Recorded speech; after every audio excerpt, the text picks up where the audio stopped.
បងសម្លាញ់នេះបងស្រីធំមកបងណាមិនកូនឯងធ្វើដាក់កូនអញ្ចឹងណាស់អីគេទៅនៅភ័យស្អាតម្លេះទេលោកណា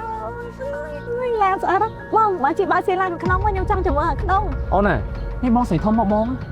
អស់ជឿឡើង អូនសងសានអញហេបានបង ស្រាការបានតានេះចាប្រកាសដែរបងខ្ញុំជាប្អូនថ្លៃទួយពីប្អូនថ្លៃស្អីខ្ញុំអាចធ្វើបានដែរបងថ្ងៃនេះមិនក៏បងមកជួបឡានខ្លួនឯងអញ្ចឹង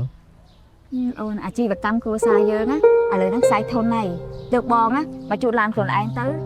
ឲ្យឃើញថ្មីទៅដាក់លក់ឆាប់ដាច់ណាអូន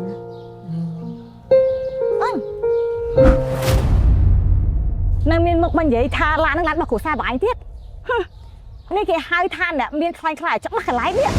អូនណាអូនឯងនិយាយហ្នឹងវាលើសហើយណាអូនឯងនិយាយអីឲ្យចេះគិតផងនេះបងស្រីរបស់បងទុកមុខទុកមាត់ឲ្យគាត់ផងហើយបងស្រីបងឯងមិន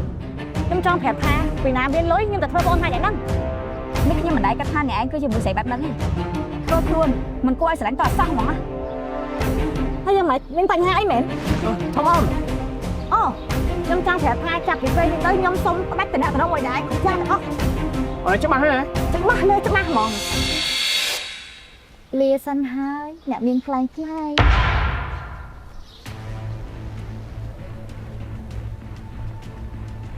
បងស្រីទី2បងមកដល់ពីកាល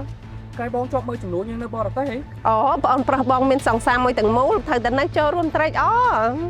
មានបងស្រីមានចំនួនស្រុកគេហើយមកបោកប្រាស់យើងថាគ្មានលុយបងស្រីធំ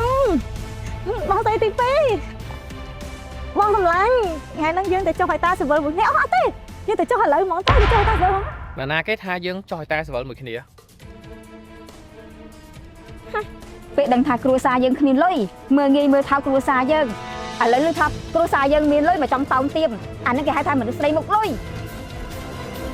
តោះយើងកុំខ្វល់យើងនាំគ្នាទៅជជែកគ្នានៅអមតកាហ្វេវិញតោះវិញបង្ហើមកគេធ្វើចឹងដែរខ្ញុំចាំបង្ហើមកគេធ្វើចឹងដែរខ្ញុំអើយអត់ទេ